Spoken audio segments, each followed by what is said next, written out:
You ever wonder if there's a real secret to a long and happy life? Not just living longer, but having more life in your years. Well, today we're going to dive deep into that because we're on a quest to uncover a Japanese concept that might just hold the answer. So our story starts in a place nicknamed the Village of Longevity. It's on the island of Okinawa, Japan. And here, the number of people living past 100, well, it's completely off the charts compared to anywhere else. So what is going on there? Now you're probably thinking, it's gotta be their diet, right? Or all that fresh air. And sure, that's part of it. But researchers believe one of the biggest keys to their long, happy lives is something else entirely. It's this powerful idea that shapes everything they do. It's a concept called Ikigai. Okay, so what in the world is Ikigai? Let's break it down. This is the first major clue on our journey to understanding this whole secret.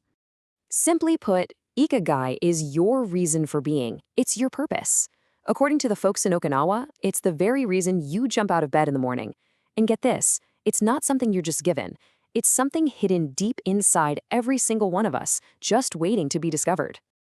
And this Venn diagram, this is the perfect way to picture it. Your Ikigai isn't just one thing. Nope. It's that sweet spot right in the middle, where four really fundamental parts of your life overlap. Let's break down each one. Okay, first up, what do you truly love?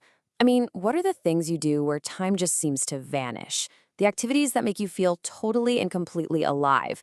That's your passion. Second circle, what are you good at?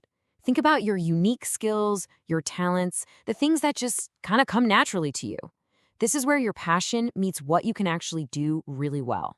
Third, what does the world need? This is where you look outside of yourself and you ask, how can my talents make a difference? It's about connecting what you love and what you're good at to something bigger than yourself. And finally, the fourth circle, what can you be paid for? I mean, this is the practical part that makes your purpose sustainable. When all four of these circles overlap, bam, that's your Ikigai. Think about a master sushi chef. She loves the art of making food. She spent years getting incredibly good at it. The world needs skilled artisans, and she gets paid for her craft. Love, skill, need, and payment, all in one. That's it. That's Ikigai. But here's the thing. Knowing about those four circles isn't enough. The real magic happens when you actually live it. And that feeling of living your Ikigai, of being totally absorbed in your purpose, well, it has a name. And that's our next clue. It's called flow. You know that feeling, right? When you're so into what you're doing that the outside world just melts away. Time disappears, you're not worried about what people think, you're just in the zone. That's not just a cool feeling, that's what it feels like to experience your Ikigai in real time. Now, one of the biggest enemies of flow in our modern world, it's multitasking. We all do it, but studies show that trying to do a bunch of things at once, it just crushes our productivity, skyrockets our stress, and makes it pretty much impossible to get into that deep state of flow. The path to Ikigai is all about focusing on one thing at a time. So how do we find this flow? It's actually simpler than you'd think. First, pick something that's challenging, but not so hard you just give up. Second, know exactly what you're trying to do. Have a clear goal. And third, and this one is huge, get rid of distractions. Put the phone away, close those extra tabs, and give your full attention to one thing. So we've got the theory, we've got the mental framework, but what does a life of Ikigai actually look like, day in and day out? To find out, let's head back to where we started. Back to the masters of longevity in Okinawa. Two principles really stand out in their lives. First is hara hachibu. It's an old saying that reminds them to stop eating when they're about 80% full. Just a simple act of moderation. The second is the mawai.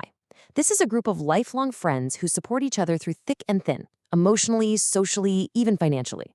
It's a powerful reminder. Your purpose is supported by your community. When you ask the elders in these villages directly for their secrets, this is the kind of stuff they say. It's this simple, beautiful wisdom. It's about choosing not to worry, keeping a young heart, and just connecting with people with a smile. This next piece of advice is so fascinating. They believe there's this deep connection between your hands and your mind.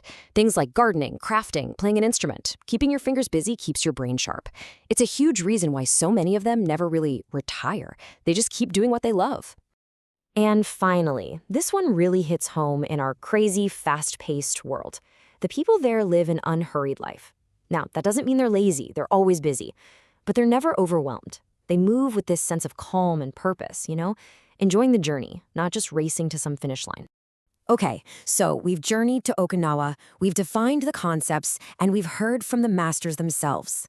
Now, the final and most important part of this whole quest turns inward. It's about the treasure hidden inside of you. So, what have we learned? Let's just boil it all down. Stay active doing something you love. Slow down. Nurture your friendships, they're everything. Choose to smile. Build small, good habits into your day. And above all, live in the moment.